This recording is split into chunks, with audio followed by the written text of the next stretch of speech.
welcome to the horror show. I'm Cecil Laird. I'm Fuego here, and this is also Enfuegotainment, because we're crossing the streams. Yeah, baby. And today we're doing an in-theater review, which is a little different for the horror show, not so different for Enfuegotainment, but this time we decided to do a horror movie that's in theaters now, and we didn't want to wait to do the review until the DVD came out so I can pull clips and everything. So you're going to see less clips in this one than usual for a horror show review, but Jaime and I just couldn't wait to go check out this movie and tell you guys about it. So exactly right, and it's the newest Shamhammer film, and he has really been kind of hamming it up for his last few pictures, I must say. Would you agree? Otherwise known as M. Night Shyamalan. Yeah, I should speak specifically. And you know, for a guy that started out his career so magnificently, he's kind of lost steam. He has lost steam. I mean, he might have lost his way a little bit, maybe gotten a tiny bit taken away with himself from Lady in the Water and no a couple of other ones. Yeah, so. But he does indeed have talent. I've always been a fan of The Sixth Sense and Unbreakable, and I even kind of like The Village a little bit. So Signs. Yeah, Signs was also good. Yeah, so you know, a lot of people give him a lot of guff, but we wanted to give him an honest shake for his new movie, The Visit. I think Nana's not feeling well. Grandmother is fine. It's like somebody talking in their sleep. What's he doing? They're weird during the day. I was just cleaning it. And even weirder at night? Mom, there's something wrong with Nana and Papa. They're just old. Bear with it for a couple of days.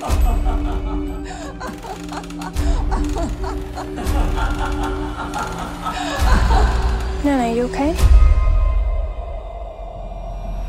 So, Jaime, why don't we go ahead and do things your way this time, all right? So, let's do it how Jaime would do it on Enfuegotainment. Why don't you tell him how that is? It's a pleasure and an honor. So here at Enfuegotainment, we basically like to cover the bueno, the malo, and the feo. So we're going to see a little bit of good, a little bit of bad, and then some ugly in this film. And there is a nice sprinkling of everything in this, so it's not going to be one-sided like the Amazing Turbo Kid or the god-awful Minions or Fantastic Four. Yep, exactly, which we've also done for Enfuegotainment. If you're interested in that and you're watching the horror show for this, go check out Enfuegotainment, because we did summer movie reviews the entire summer of 2015. So you can, if you don't get enough of us here, you can go check out our thoughts on those movies as well. So, Jaime, why don't you lead off with your first bueno? First bueno for me would definitely be just the frightening aspect of the premise itself. You know, I mean, going to visit grandparents that you don't know, and they're senile, borderline dementia. I mean, I actually got to experience a close friend's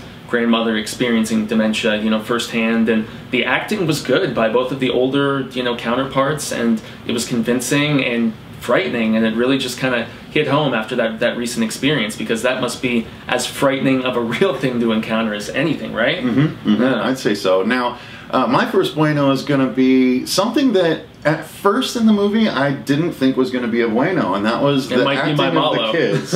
Okay, so I liked the boy, the little boy. They had him do a couple things, like he was a freestyle rapper. It seemed a little bit out of place. It seemed a little out of place, so I'll let you talk about that. But other than that, I thought he was a pretty good little actor, and the girl was pretty good too. So as you said, the parents' acting was good, but I did want to give the kids a shout out, because while it's a little odd at first, the way things are presented, they still were fun to watch in the movie. So do you have another bueno you can talk about there? Well, I just want to comment more on what you said. I thought the chemistry between the two siblings was really good. They actually felt like brother and sister, and especially not just during the silly moments where you could kind of sense the sense of humor that came down and trickled from the mother and whatnot. I mean, they both had kind of a snide kind of sarcasm to themselves, and they just, from their mannerisms to the way they joked, even the way they talked to the camera together in the midst of this. It's a found footage film, and I have mixed feelings about those type of films, but this was definitely, based on the acting and the premise, a cut above most of those. Yes, I agree.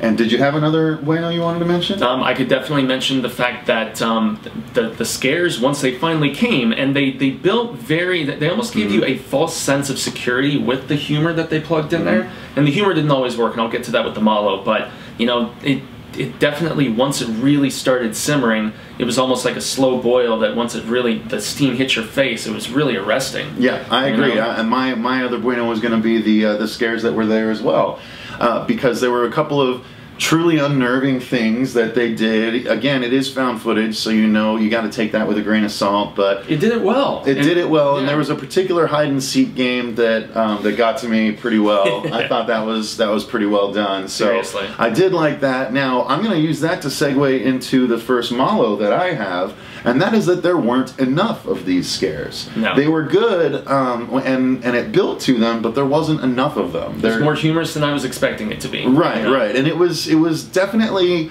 of a certain ilk, which I'll talk about in my Feo, that just wasn't necessarily for me. And as a horror fan, and as someone that, as you know, we watch a lot of horror movies for this show and outside of this show, and it just wasn't enough scary for me. Like, it was a good, clever premise, and there was something that was good at the end. Actually, I will mention one more bueno, and that was the typical Shyamalan twist was pretty effective. Yeah. It was pretty effective. It came a little earlier than usual in his movies, but it's usually right at the end. yeah, but this time it came basically leading into a really short third act, and it was good. It was like, ooh, it suddenly ratcheted the tension level up, you know? And so I dug that. But yeah, going back to the malo, it's just not enough scares for me. Yeah, it was kind of disjointed in a lot of ways. And I think, you know, that false sense of security they were trying to instill within you with all the humor, they almost overdid it with the humor. It's a really fine line when you're balancing those two different, I mean, they're really despondent types of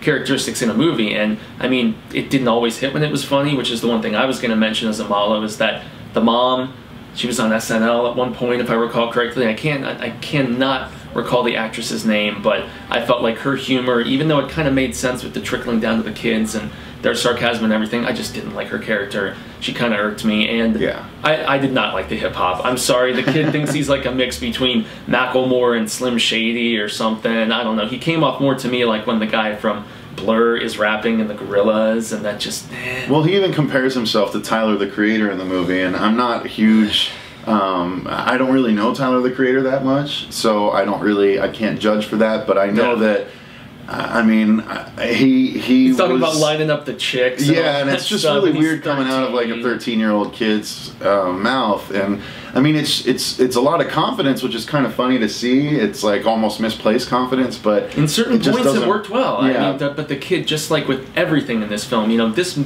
film, I hate to say it could have been great, but at the end of the day, it was just good for the sheer fact that it had so many great ideas going on, it had good performances, but it didn't harness them quite as well as it could have. But at least compared to what Shamhammer had done for the last few, you know, movies, I mean, God, I hated The Happening so much. I just really, that was the one that really made me think this guy can't do anything anymore, and that's why I didn't see Lady in the Water, which you told me was so bad. Yeah. I didn't see the Last Airbender, and I'd kind of sworn him off up until this one, and this was at least, while not a return to form, it was a lot better than everything else he's done recently. Now, before we briefly move into the Feo, we've talked about the acting. Let's talk about, there weren't really many effects or anything to speak of. Well, it was very low budget compared to the type of money he's had recently. So. Right, exactly. I think it was only like $5 million or something like that, which is, a big cutback for him, but still a lot of money to work with. Made its money back by now because it's done well at the box office. Yeah, exactly. And there was a couple of...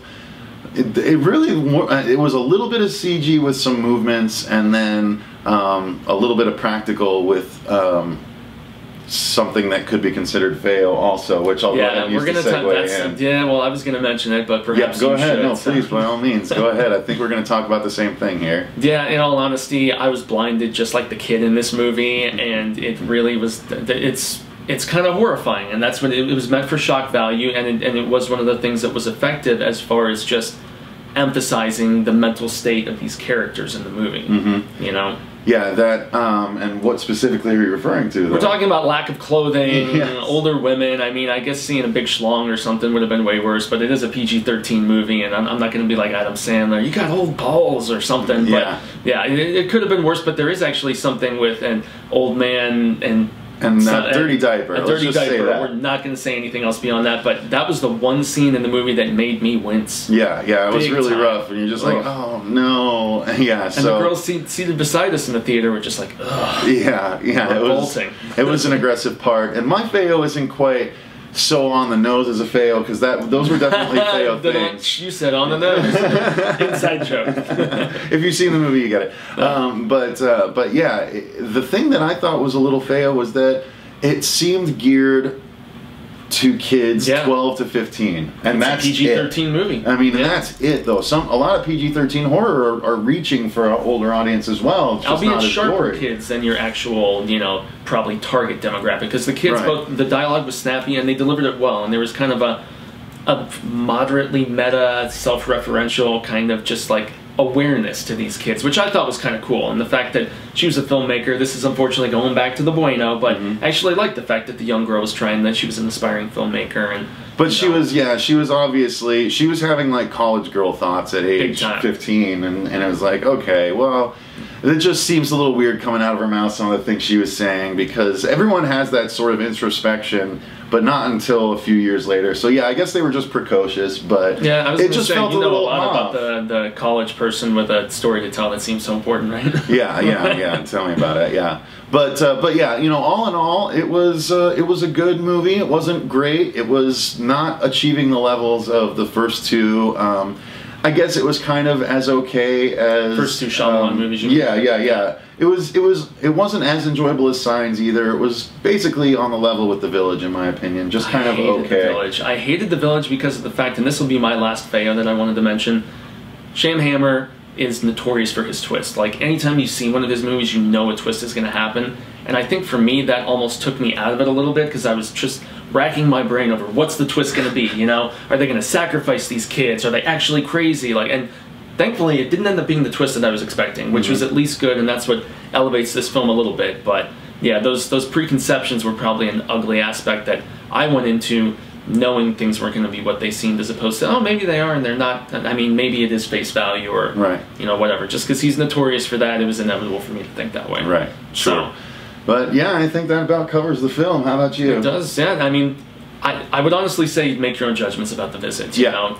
Don't rush out to the theater. You don't need to do that. No, we made the mistake of doing that. But, I'd say solid 3 stars. It's not quite certified Fuego, but definitely worth making your own judgment about. Yeah, rent it from Redbox once it hits, and you should be all set. $1.50 is probably plenty to pay for this one. Exactly. Entertaining enough, but nothing that's going to stick with me for the long run. No, for sure. So, thanks very much for joining us, and we will be back for more reviews and news. As you guys know, we're coming into October, where there's a lot of horror movies coming out that Jaime and I want to check out, so we'll probably be doing some more in-theater reviews for the horror show, so stay tuned for those, guys. Yeah, and I'm actually thinking that's what we should do on Enfuegotainment here for the entire month of October, is cover different bits of scarificness, because we have so much from Goosebumps to Crimson Peak and Tales from Halloween, and the list goes on and on. It's going to be a month filled with all things scarific, and I'm so stoked to be doing it with this guy. I'm Jaime Enfuego, and you can find me at Instagram, Twitter,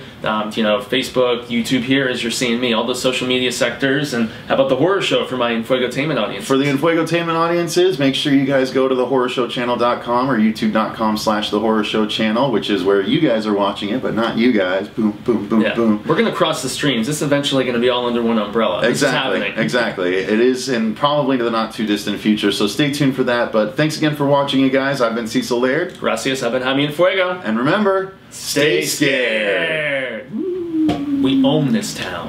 What?